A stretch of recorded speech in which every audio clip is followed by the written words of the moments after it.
Well, he signed on the dotted line. One more year of Iniesta.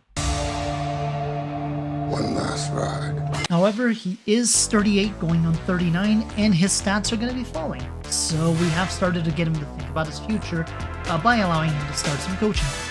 Our schedule gets thrown into chaos due to the Asian Champions League group stage draw at the beginning of January, as we now have 2 of those games in between our friendlies and before the J1 League start. The registration window deadline for the Champions League happens after we get our transfers in, such as Portuguese centre back David Carmo from Porto, versatile defender Kenneth Paul from PEC Soleil, and Japanese-born Leo Kukuba from Benfica.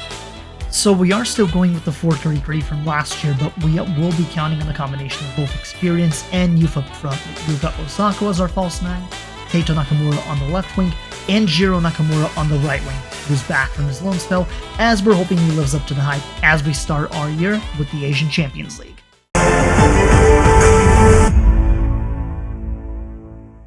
So it turns out the initial friendlies were plenty of time to warm up, as our first 2 Champions League games against Shenzhen FC and Melbourne City went rather smoothly, as Yuya Osako got 3 goals in these 2 games, leading us right into the regular season of the J1 League, where the good news are that the winning streak for the month keeps on going, with wins over Avispa Fukuoka and a 5-1 thrashing and recently promoted Jeff United Chiba. But as for the bad news, both Kenneth Pao and Gotoku Sakai are now out with injuries, with Sakai being out for the next 2 to 3 months.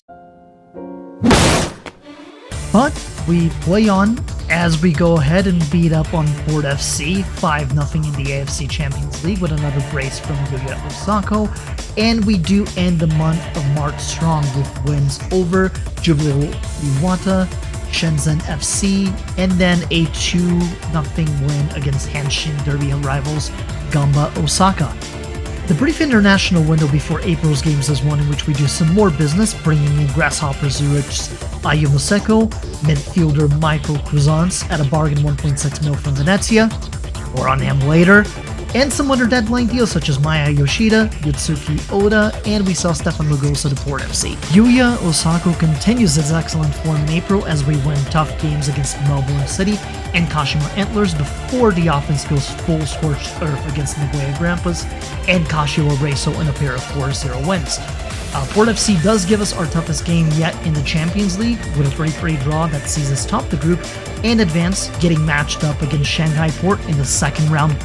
So we got a nice unbeaten streak going, and that continues with results against Urawa Red Diamonds and Cerezo Osaka, as we take care of business against Shimizu Espos and then deal with second place Kawasaki Frontale, a 1-0 win with 4 clean sheets in a row before we go into our next game against Kashiwa Reiso.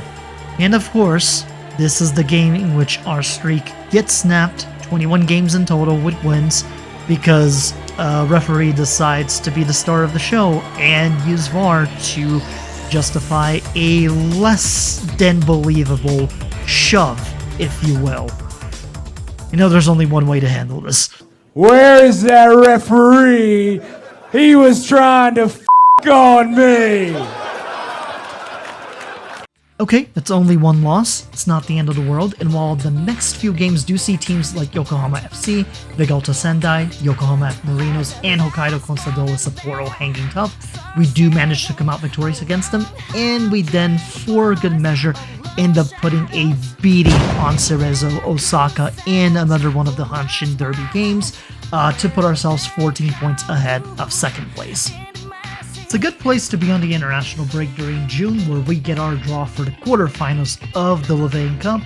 Iniesta completes his first coaching course and we start him in another one, and along with that we also get our second round draw in the Emperor's Cup against Rosso Kunamoto, whose head coach makes the really bold decision of saying we're not that big of a challenge. My man, your team might be in the top 3 of the J3, but it's still the J3. You know what? We'll deal with this accordingly here. Give me 1 second. Hold up. You wanna play games, Gene? Well, when it's game time, it's pay time, baby! Woo! Alright, now that that's done, who do we have next on the list?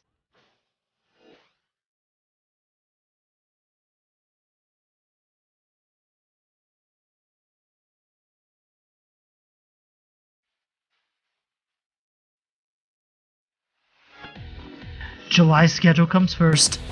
We'll deal with you in August. Because in July, we have a gauntlet to run, which starts incredibly well with some wins against Vispa Fukuoka and Urawa Red Diamonds, coming back from behind against Gamba Osaka, and holding strong to win against Vegalta Sendai.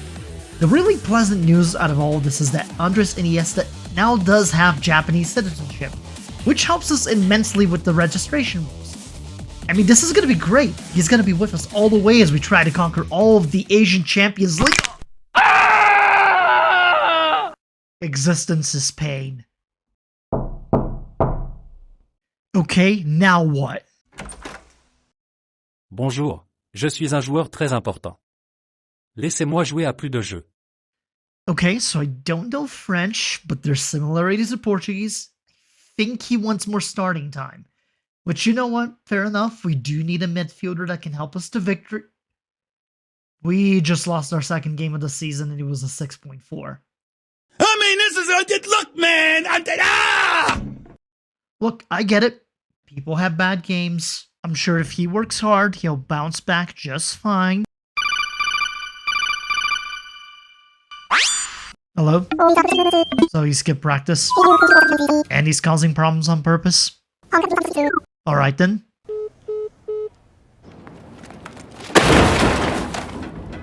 Now that we've got that out of the way, back to the games through the rest of July, and with it, a trio of hard-fought results against Shizuoka, Jubilee Owata, and Yokohama FC. And with that last win in a season that absolutely remember so far, we do clinch the J1 League title before the start of August. It's an absolute run of form by the team as a whole to get us here, and it allows us to do a little bit more rotation for the remainder of the regular season. The summer window gives us a chance to pounce on a big transfer for Valencia goalkeeper Georgi Mamardashvili, and he's a central part of this later success as we handle business in the Levain Cup quarterfinals against Cerezo Osaka across 2 legs. And then we find ourselves against familiar foes in the semifinals in Kashima Antlers. It's like deja vu all over again. Speaking of which, it's time for the Emperor's Cup again, and our old friends at Shonen Bellmare are waiting.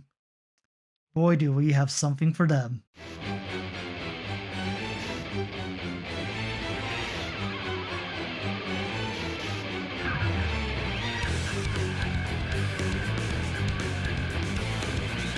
Alright, now that we've dealt with that, we've got Cerezo Osaka in the 4th round of the Emperor's Cup.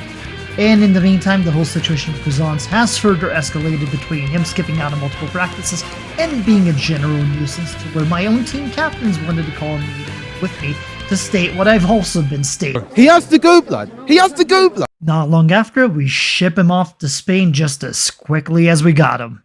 Now get your money and get out of here. And while it is a price to pay, thankfully we are able to acquire Kashima Antlers' Ryotaro Araki on deadline day to play in our midfield, which is just in time for some of our big cup games, starting with the intercontinental tradition of the Levain Cup winner, taking on the Copa Sudamericana winner for a trophy and some bragging rights, as we're matched up against Cuiabá, a Brazilian team in the state of Mato Grosso. This one is a game in which sees both teams get their chances but no goals at all, as we end up in extra time and with just about 3 minutes to go in it. Okay, Sugioka went on the actual ball. What is going on here, ref? How is this a penalty? Oh my goodness, here we go again with this VAR nonsense. Okay. Correu pra bola, André!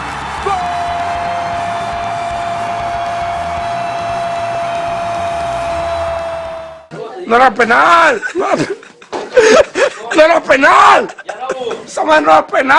Okay, fine. Intercontinental glory can wait another year. Let's go at it in the Emperor's Cup against Osaka in another Hanshin Derby for the year. They've been tough opponents all year around, but we've managed to overcome them just about every time.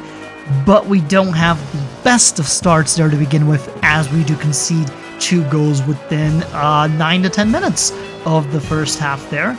But we do manage to bring it to within 1 with Ryotaro Araki header off of Sakai cross, and we do eventually fight to find the equalizer in the 87th minute to tie it up. Araki contributing again over to Adu Onayu this time around. And extra time does not see a winner, unfortunately, come out of it, so we do go to penalty kicks.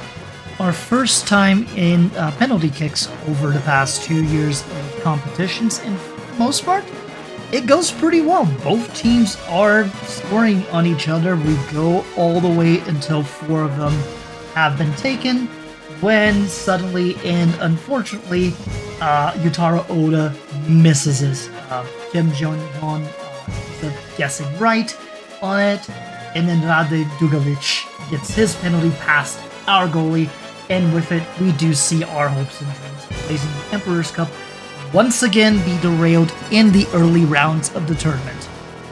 Existence is pain, basically. But there's no time for hesitation, as the AFC Champions League is back on the menu, and with it, a matchup against the Chinese Super League's Shanghai Port. We pounce on them early and get a pretty secure 2-0 win to punch our ticket right into the Champions League quarter-final. Well, this sucks. What's next? You're gonna tell me that Kashima Antlers are our next opponents in the... Why won't you die?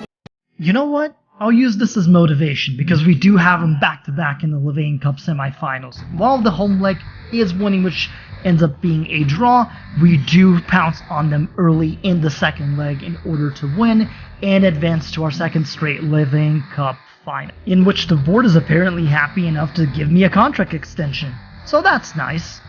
And then we go into the AFC Champions League quarterfinals and our third straight match against Kashima Antlers. But the team's about as tired of these guys as I am, and then, thanks to a Keito Nakamura brace and Ryotaro Araki going off on his former club with a goal and 2 assists, we've cruised to a 6-1 victory against them and a Champions League semi-final matchup against South Korea powerhouse Jeonbuk Hyundai Motors. It will be a tough matchup, but 1 victory here, and with it, we're in the finals. Oh, come on!